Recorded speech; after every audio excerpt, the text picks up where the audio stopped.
Hello, my friend, and welcome to Wisdom Trek. I am Guthrie Chamberlain, your guide to wisdom and creating a living legacy. Thank you for joining us for our 5-day-per-week Wisdom and Legacy Building podcast. We are broadcasting from our studios at the Big House in Marietta, Ohio. Today is day 956 of our trek, and it is Wisdom Wednesday. Creating a biblical worldview is important to have a proper perspective on today's current events. To establish a biblical worldview, it is required that you also have a proper understanding of God's Word. Especially in our Western cultures, we do not fully understand the Scriptures from the mindset and the cultures of the authors. In order to help us all have a better understanding, we are investing Wisdom Wednesdays reviewing a series of essays from one of today's most prominent Hebrew scholars, Dr. Micheal S. Heiser. He has compiled these essays into a book called I Dare You Not to Bore Me with the Bible. Have you ever wondered about why certain passages in the Old Testament seem a bit obscure and translated a bit different? Well, in today's essay, we will explore the important question of he, him, me, myself, and I.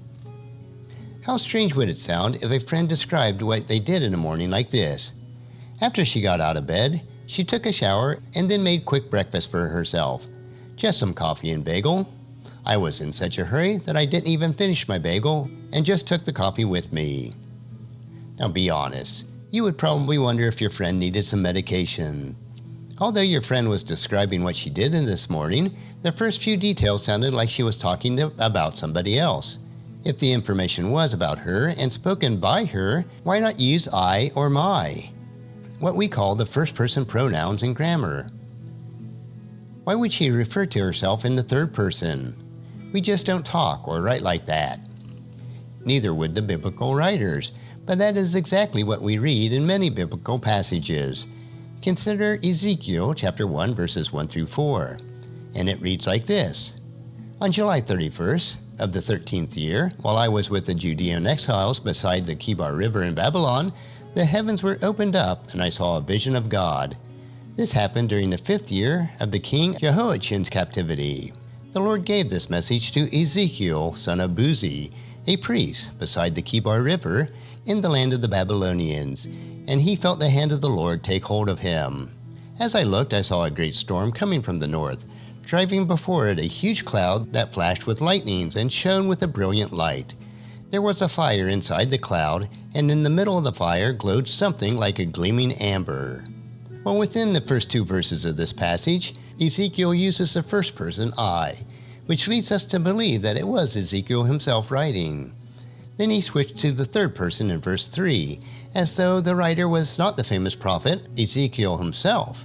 Then it was back to the first person I again in verse 4. What's going on? Can't Ezekiel decide if he's writing it or not? There is no multiple personality disorder here. The switch between the grammatical persons is simply a telltale sign of an editor. Someone other than Ezekiel inserted the verse 3 to make it clear that the prophet wasn't crazy. The prophet saw God and was led by the Spirit to describe what follows in the book. But you might ask yourself, who had the authority to edit the Bible like this? The short answer is whomever God moved to do so under inspiration. The longer answer is that, in the case of prophetic writings, someone accepted by the believing community of Israel to the members of the prophetic class or tradition served by the editor of the preaching or teaching of the prophets. A picture of this prophetic class emerges during the time of Elijah and Elisha. The prophets lived together in an organized community. The group was known as the Sons of the Prophet in 2 Kings chapter 2 verse 3, 5, 7, and 15, and also included married couples in 2 Kings chapter 4 verse 1. Such communities began at least as early as the time of Samuel in 1 Samuel chapter 10. The prophetic community of Elijah and Elisha era was very large.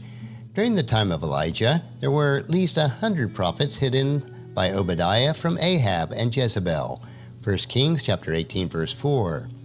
During Elisha's period, 50 sons of the prophet, which wasn't even the whole group, are mentioned in 2 Kings chapter 2 verse 7. The sons of the prophet served God under the leadership of the main prophet, who did most of the public speaking. We have several examples of this, such as Baruch in Jeremiah chapter 36 Gehazi in 2 Kings chapter 5 verse 20, and Elisha in 2 Kings chapter 2 verse 5. Any of the unnamed prophets within the community could have been tasked with gathering the written words of their teacher, the main prophet, and putting them into a scroll or book. Writing down, organizing, and editing the prophet's words could have taken place entirely after the death of the leading prophet, under the guidance of the Spirit. The process is similar to the way that the Gospels were produced. We don't know for sure how it worked, but we know that more than one hand was responsible for what we have today. We also know that these people served God in this way, without recognition, and this is a lesson for all of us to take to heart. And that will conclude our essay for this week. Next Wisdom Wednesday, we will continue in the Old Testament as we look at Dr. Heiser's next essay titled, Bizarre Visions of the Worst of Times. I believe that you'll find this another interesting topic to consider as we build our biblical worldview. Tomorrow we will continue with the 3-minute humor nugget that will provide you with a bit of cheer, which will help you to lighten up and live that rich and satisfying life. So encourage your friends and family to join us and then come along with us tomorrow for another day of Wisdom Trek, Creating a Legacy. If you'd like to listen to any of the past 955 treks or read the Wisdom Journals, they are all available at wisdom-trek.com.